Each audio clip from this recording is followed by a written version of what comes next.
Okay, I'm going to start the program. Good evening, everyone. Good evening. Good evening. Welcome. Welcome to the Manhattan Branch African American History Month program. We thank you for taking time to come share with us and learn with us.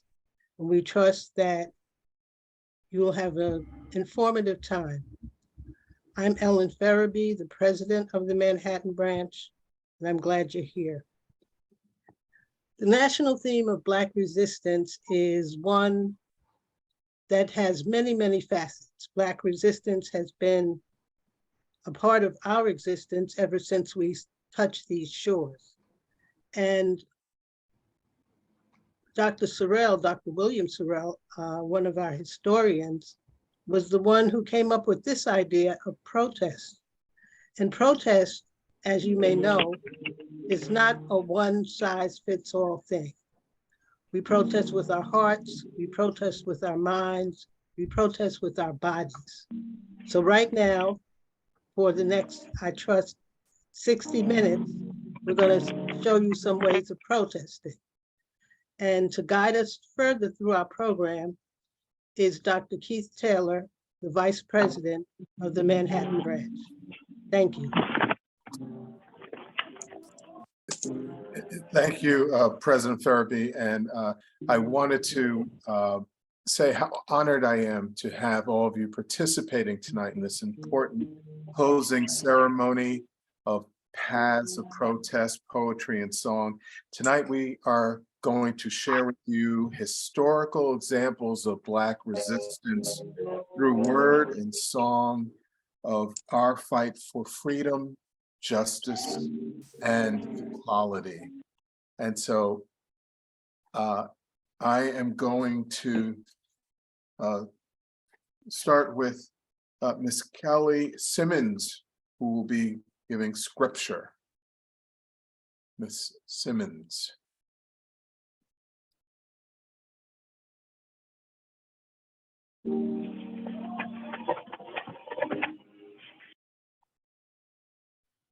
Good evening.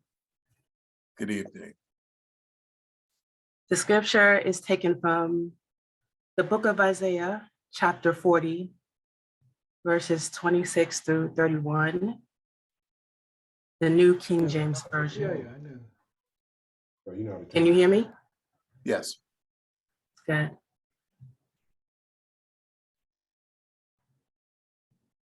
Lift up your eyes on high and see who has created these things, who brings out their host by number. He calls them all by name, by the greatness of his might and the strength of his power. Not one is missing. Why do you say, O Jacob, and speak, O Israel? My way is hidden from the Lord, and my just claim is passed over by God. Have you not known? Have you not heard? The everlasting God, the Lord, the creator of the ends of the earth, neither faints nor is weary. His understanding is unsearchable. He gives power to the weak, and to those who have no might, he increases strength. Even the youth shall faint and be weary, and the young men shall utterly fall. But those who wait on the Lord shall renew their strength. They shall mount up with wings like eagles. They shall run and not be weary. They shall walk and not faint.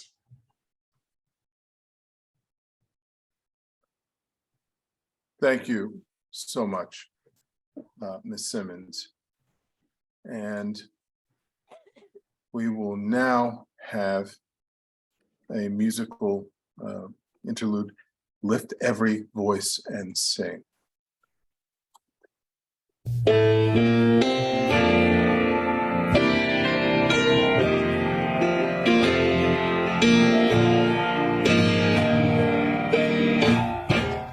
Lift every voice and sing till earth and heaven ring.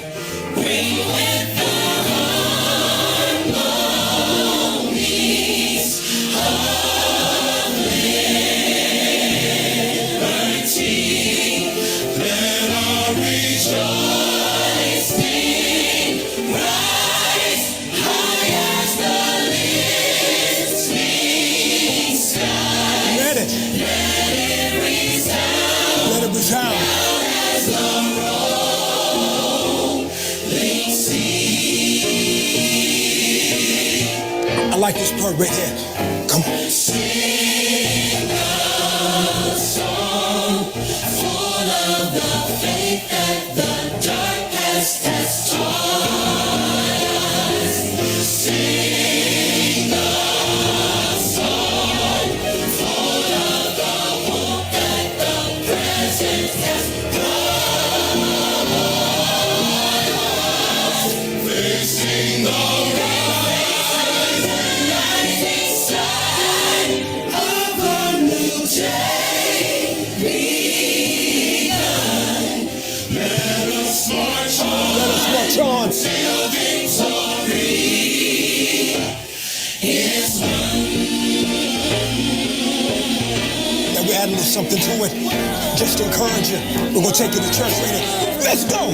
Keep marching, fighting till the victory is To all my brothers out there. hold your head up, brothers, till the victory is won. To all my sisters in the struggle. Keep believing, sisters, till the victory is won. Till that day. Hey. Let us march on To victory. till victory is won. Is won.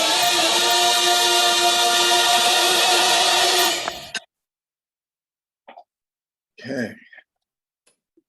So next we will have a definition of protest by Ms. Peggy Allen.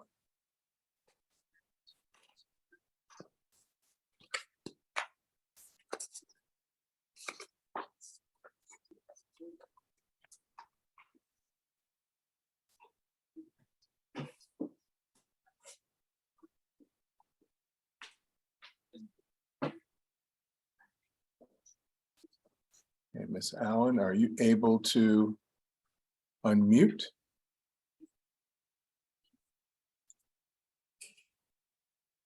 Okay. Can you hear me now? Yes, we can. Okay. Definition of protest from Webster's Dictionary. A solemn declaration of opinion and usually of dissent. A complaint, objection, or display of unwillingness, usually to an idea or a course of action. A gesture of extreme disapproval. Since being shacked to these shores, African Americans have protested. We have fought using the written word, songs, our feet, our bodies. Two of our most significant protests were the Great Migration and the March on Washington, but they are never referred to as protests. Perhaps we need to reframe these two events, the Great Protest Migration and the Protest March on Washington. Many paid for these protests with their lives, but it has not stopped us. We continue to protest. We continue to march, sing, recite, legislate, and pray. We trust that the future generations keep on protesting, keep on singing, keep on writing, Keep on, keep on, keep on. Thank you so much, Miss Allen. Next, we You're have Miss Johnson, 2 Langston Hughes poems. Johnson?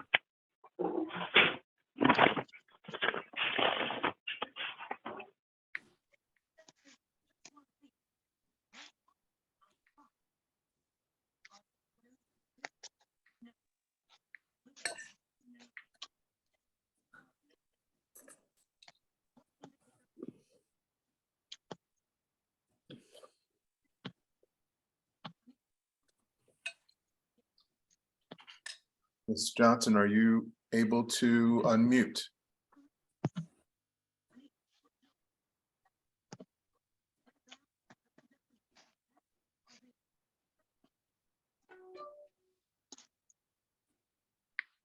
Okay. We will come back to Ms. Johnson. Next, we have Dr. William Sorrell, who's going to talk about or chair Langston Hughes. Dr. Sorrell.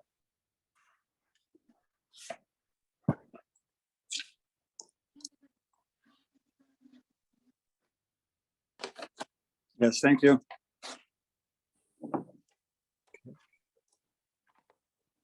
Hear me now? Yes. Yeah.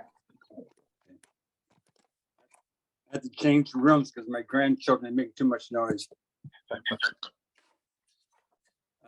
Langston Hughes in 1926 wrote an essay. It's called "The Negro Artist and the Racial Mountain," which for those who are interested, you can find online. He wrote that essay because a poet who he did not identify, but who everyone knows today was County Collin. There's a library named for him in Harlem. But anyway, what Collin has said was that he didn't think of himself as a Negro poet. He just thought of himself as a poet. So Langston says what that really meant was he wanted to write like a white poet, which meant subconsciously that he wanted to be white because he wanted to emulate what was considered aesthetics of whiteness, whether it was art or music or homes or religion. And so Langston said that something was wrong here because African people should have their own aesthetic when it came to the arts. And so Langston said he himself used jazz a lot as a theme in his poetry, because jazz talked about the beating of the tom-toms and the music and the songs of Africa. And so what Langston added was very important, because he said too many Black people got to the point in life where they disdained anything that was African, and they wanted to worship the concept of being white. So Langston said it was the younger Negro artists who need to express their individual dark selves without fear or shame. And he said, if white people are pleased, we are glad. If they are not, it doesn't matter. We know we are beautiful and ugly too. The tom-tom cries and the tom-tom laughs. And if colored people are pleased, we are glad. If they are not, their displeasure doesn't matter either. We build our temples for tomorrow, strong as we know how, and we stand on top of the mountain, free within ourselves. So that meant that in later years, you're going to have expressions in not only in jazz, but in literature, in dance, in poetry, in songs, and so forth. So he said, finally, the duty of the younger Negro artist if he accepts any duties at all from outside, is to change through the force of his art that old whispering, "I want to be white," hidden in the aspirations of his people as to, why should I want to be white? I'm a Negro and beautiful too. Langston Hughes was brought before the House Committee on American Activities in the 1950s. This committee was very notorious for indicting and bringing to Washington, D.C. to testify if they had any ties to the Communist Party. That involved also people like Paul Robeson. It also involved many people who are college professors, people who are Hollywood actors, producers, directors, and anyone that the committee thought was un-American. And I say that because we see this kind of coming back today with the turn of events in Washington with the new House and the kind of things that they want to investigate and things that are going on in Florida. So again, if you want to read this in more detail, it's The Negro Artist and the Racial Mountain, because the racial mountain was white superiority, and the artist, as Langston Hughes said, had to overcome that kind of allegiance to worshiping what he called the art of the Nordic, Northern Europeans. And that was the challenge that he had to the younger people. And certainly that challenge has been met, as we see today, with hip hop and rap and other forms of expressions. Thank you.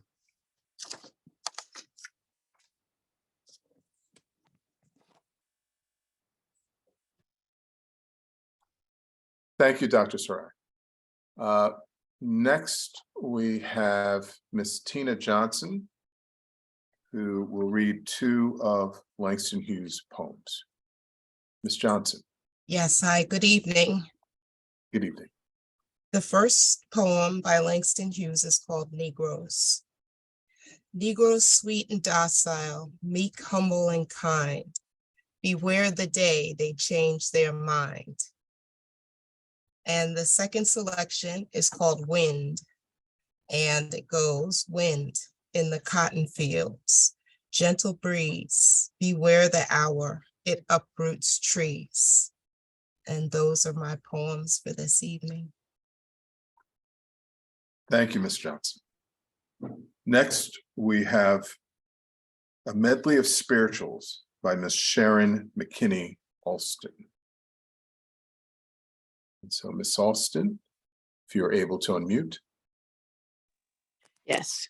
Good evening, everyone. I'm just walking over to my piano now. All right. My pleasure to be able to give you these few selections this evening.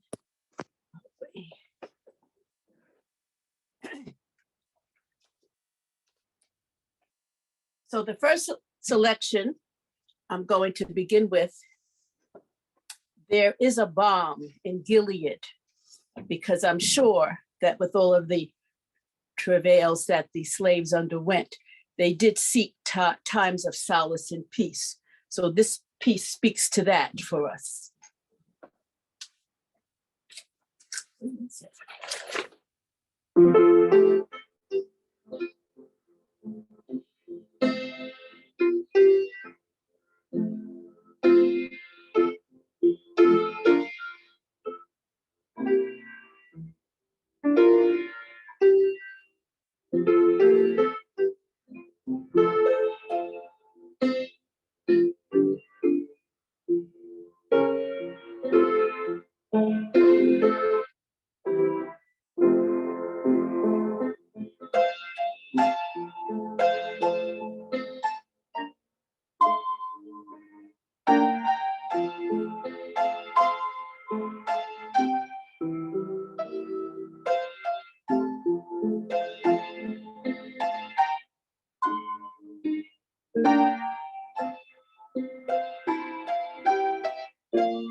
The next song I'd like to present to you is Swing Low, Sweet Chariot, because we know that through many poems and articles of fiction and folklore, the slaves, enslaved people did seek for some kind of way to just escape their condition, hoping that Jesus would come or the angels and whisk them away from their earthly travails to a heavenly paradise.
And the song that I think most identifies with the enslaved people and their quest for freedom and their desire to get away from their predicament, Steal Away.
Thank you.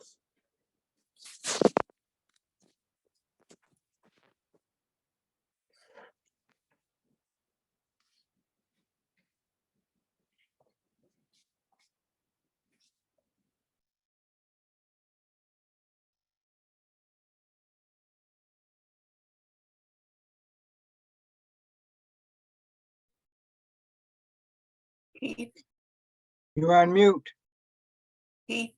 Okay, well, I just thanked Ms. McKinney Alston and stated that the next poem will be read by Miss Lola Rosier, and that is What Happens to a Dream Deferred. Good evening, everyone. Good evening. What happens to a dream deferred? Does it dry up like a raisin in the sun? Or fester like a sore and then run? Does it stink like rotten meat? Or crust and sugar over like a syrupy sweet? Maybe it sags like a heavy load. Or does it explode? Thank you. Thank you. Next, we have Ms. Sandra Murphy, who will be speaking about Ida B. Wells Barnett. Thank you so very, very much. Good evening, everyone. Well, I couldn't wait to get to you to talk to you about Ida Bell Wells. Revolutionary. She was a powerhouse with a pen and paper. She established herself as a prominent investigative reporter, activist, researcher, and, like I said, a revolutionary. Power to the people. In the late 19th and 20th centuries, she led the charge to confront the horror of racism, discrimination, and the abomination of lynching in the United States of America. Born in Holly Springs, Mississippi in 1862, Wells was born into slavery before the emancipation. Fortunately, her parents were freed, her mother and her father. And seeing the scarring of her mother's back from the beatings of slavery left an indelible imprint in her life. She was committed, her parents were committed to education, and they made sure Ida received that education. She enrolled in the Russ College in Holly Springs, Mississippi in 1878. Unfortunately, the yellow fever pandemic killed her parents and one of her siblings. So she was left to take care of her remaining siblings. Seven, ladies and gentlemen, and she was only 16 years old. So this sister was strong from the very beginning. She had no choice. She moved her family to Memphis, Tennessee, where she lived with an aunt. And she enrolled there, and she was hired there as a school teacher in Woodstock, Tennessee. In September of 1883, while commuting back and forth from work to home, she was sitting, she bought a ticket for the ladies' car. The ladies' car was for white women only. That was the elite car. Black people or Black women were designated to the smoking car. And when the conductor said to her, sis, you got to get up. We're thinking about Rosa Parks here now. Come on, you got to get up. She said, I'll be damned. And she bit the heck out of his hand because she refused to move. She sued that railroad company, for she wanted 1,000. She only got 5. However, the Supreme Court overturned her entire life before her because she didn't win that ruling. Because she refused to give up her seat. That did not stop her. Revolutionary, she kept on. She became a part owner of the Memphis Free Speech and Headlight. It was a newspaper, pretty much, let's say, equivalent to the Amsterdam News or the Beacon paper, as we know today. She was a writer, and she was determined to write everything that was anti-Black. She wrote about it. She preached about it, but she took power to the paper. And she was dubbed the Princess of the Press by her male colleagues, because back then women weren't powerful. Back in the editorial field, women weren't powerful at all. Women were subjugated to being in the back of the bus. But not Ida. Ida kept it going. But her turning point was when three of her friends were lynched because she wrote about why lynching was a correlation between lynching and rape. White people justified lynching Black men because they were raping white women. Do you hear what I'm saying to you? So Ida said, wait a minute, let me do my investigative reporting. And she realized through that was consensual relationship between white women and Black men. The whites, they weren't having that. They burnt her office down to smithereens. Smithereens. So she left Memphis. She went to New York for a stay. Then she went to Chicago. But before she went to Chicago, she wrote The Southern Horrors, Lynch Laws in All of Its Phases. Again, she argued that lynching occurred because whites were jealous and they were intimidated by our education and our success. After Reconstruction, over 2,000 men, women, and children were lynched after Reconstruction. When she went to Chicago, she met the infamous Mr. Frederick Douglass. They became pals. And he pushed her, Ida, keep writing. You're on to something. Don't worry about it. Because nobody here in the States wanted to hear her. Because she was a threat to the conservative Blacks and definitely to the whites. That's when she met her husband, Ferdinand Barnett. And they had that in common, the whole premise of getting the word out about the abomination of lynching. Unfortunately, in 1931, she died. And she died from kidney disease at an early ripe age of 68.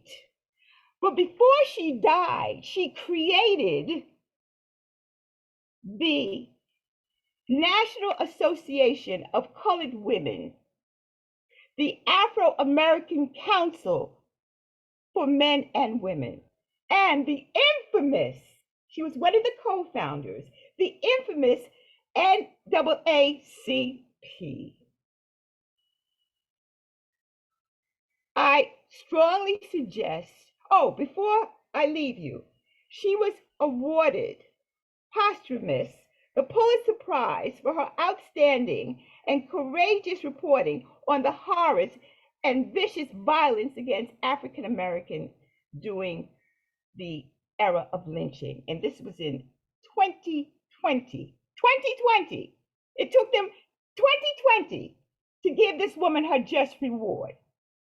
For further information, read about the sister, because she was about liberation for all of us. And the best book that you could read, I recommend, Crusade for Justice, the autobiography of Ida B. Wells, and it was co-edited by her daughter, Alfreda M. Duster. Thank you, Ida. Thank you so very, very much. You opened the door for me, my sister, and to all of us on this stage tonight. Thank you so much.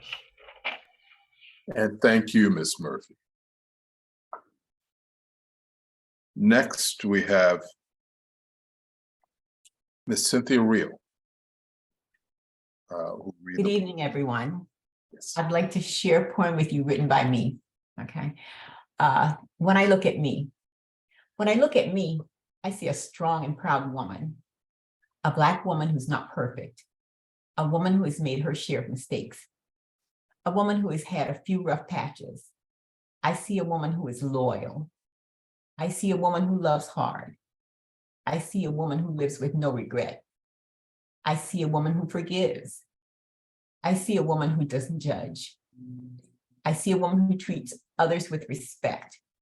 And I see a woman who expects to be treated with that same respect. I see a woman who is still finding herself. I see a woman who tries to be fair. I see a woman who gives second chances and third, and so on. I see a woman who has let go of any guilt or fear. I see a woman who has been weak at times, but kept her strength for her family, those that came before her and those that will come after her. I see a woman who looks to her ancestors for strength and guidance. I see a woman who refuses to let anyone shape and make her into what they think she is or should be. I see a woman who dreams. I see a woman who dreams to be free like the spirits before her. So you see, it doesn't matter what you see when you look at me. It matters only to me what I see when I look at me, a strong Black woman who will not allow you to control her image or what you think she should be. Thank you.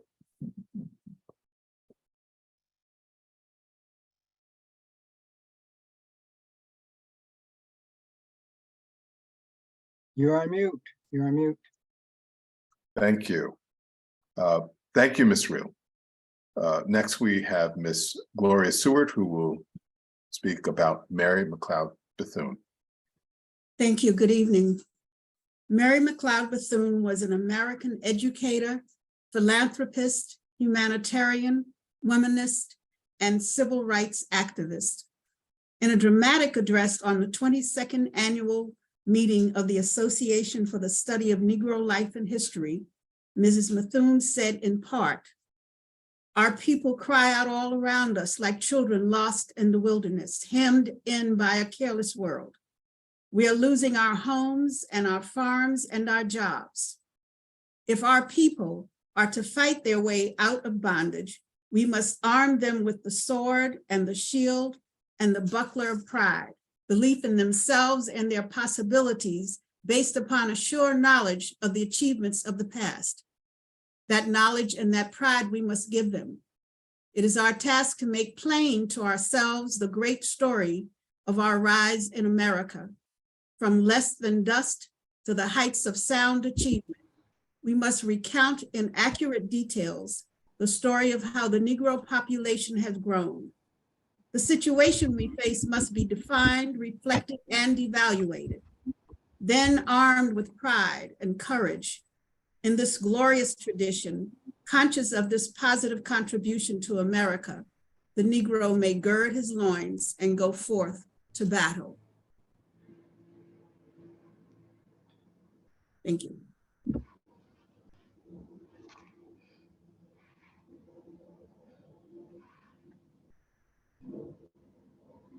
Unmute. I thought I had unmuted, sorry. Thank you, Ms. Seward. Next, we have Ms. Johnny Mae Allen, who will be reading If We Must Die. Just a little history. Justice Claude McKay OJ was a Jamaican American writer and poet. He was a central figure in the Harlem Renaissance. Born in Jamaica, but he came to the United States to go to college. And guess who his pal was? W.E.B. Du Bois. His mantra is like the souls of Black folk, which stimulated McKay's interest in political involvement. If We Must Die by Claude McKay. If we must die, let it not be like hogs, haunted and penned in an inglorious spot, while round us bark the mad and hungry dogs, making their mark at our accursed lot. If we must die, oh, let us nobly die, so that our precious blood may not be shed in vain. Then even the monsters we defy shall be constrained to honor us though dead. O kinsmen, we must meet the common foe. Though far outnumbered, let us still be brave. And for their 1,000 blows deals one death blow. What though before us lies an open grave? Like men we'll face the murderous cowardly pack, pressed to the wall, dying, but fighting back. Thank you on this short February month of Black History. Shortest month in the year. Thank you. Thank you so much, Miss Allen. I'm checking to see if we have members of the Bronx ASALH chapter in tonight's presentation. And if not, next is my good night. And I really wanted to use the words of some of our freedom fighters that even though they were in the past, they are as relevant today as they were when they were spoken. Excuse me. Hello, I'm here from the Bronx. Wonderful, excellent. Okay, so who is speaking? And Evangeline Simmons. I'm the newly elected president of the Bronx ASALH. Okay, well, thank you so much for participating, and you have the floor. I just want to thank you for inviting me and listen to all of the beautiful poetry by the different authors. And I thank you all. We had ours about a month ago, and I thank the people that came. And I thank you so much. Okay. Thank you for being here. And that goes to everyone here tonight. And it's of course the folks who are attending, but all of the contributors. The Reverend Highland Garnett, 179 years ago, said that the only path to freedom, justice, and equality and self-determination was through resistance. John Lewis, in not so distant past, said to not get lost in a sea of despair, to be hopeful, be optimistic, because our struggle is not the struggle of a day, a week, a month, or a year. It is the struggle of a lifetime. Never, ever be afraid to make some noise and get in good trouble, necessary trouble. And the last individual I was going to reference was Frederick Douglass, who said that power concedes nothing without demand. It never did, and it never will. Find out what any people will quietly submit to, and you will find out the exact measure of injustice and wrong which can be imposed upon them until they are resisted by either words or blows or both, because the limits of tyrants are prescribed in the endurance of those whom they oppress. It is our history of struggle and resistance that we celebrate here tonight. So I believe that this is coming to the end of this celebration. And with that, we have a song by Big Mama Thornton. The song is Go Down Moses. And I'm going to share that right now.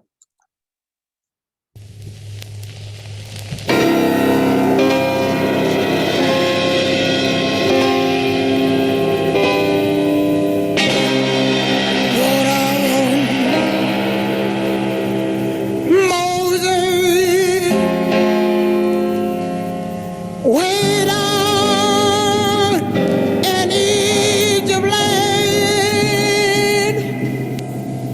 I want you to tell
multiply.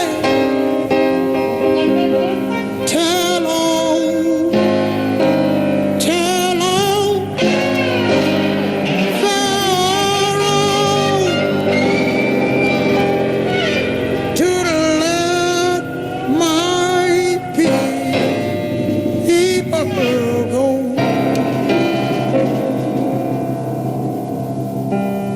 The good Lord spoke.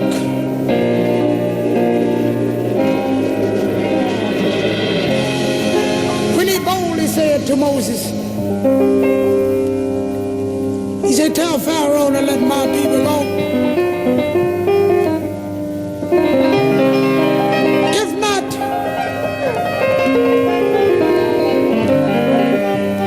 your firstborn child will die. Because this is the word of the good Lord. When he spoke to Moses, he said, tell him, smile at him.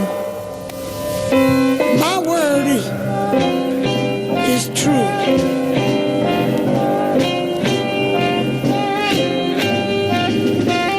Because what I say is the word. Because this is my land. This is my world. This is my world. So I would like for you to listen to me one more again. I would say, go down, Moses, way at Egypt land. Tell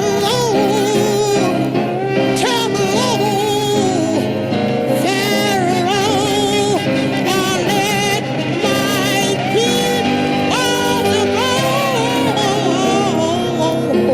Lord, let 'em go.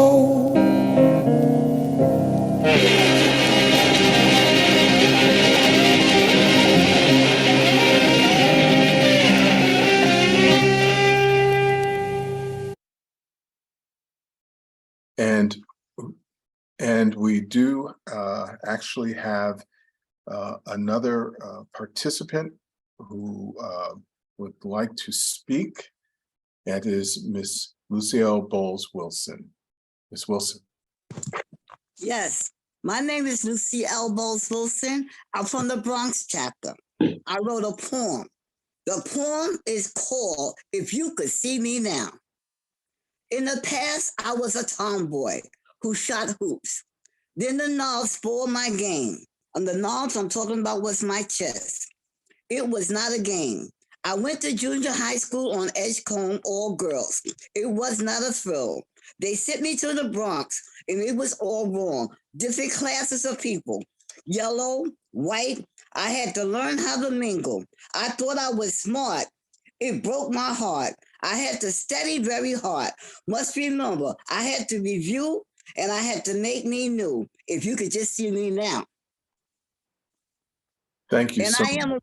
am a model, a poet, a choir member, the president of the missionaries, the president, the treasurer of my community center, which is the main center. I'm a grandparent around the world, and I know grandparents around the world, they have me speak to them because they know I have a big mouth.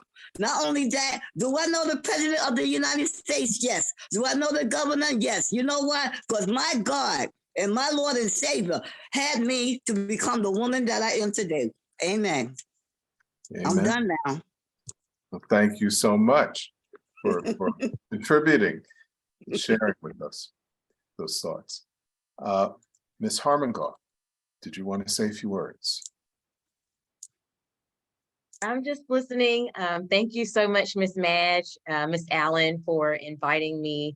I'm always thankful when you guys invite me to your presentations and to everything that you guys have. And so I'm just listening, and I enjoyed all of the presentations. You all did wonderful. And it's great to see people's faces who are on camera screen, because I know COVID, and even though we're coming back to some sense of normalcy, it's great to see people on Zoom. So just thank you for inviting me, and this is wonderful.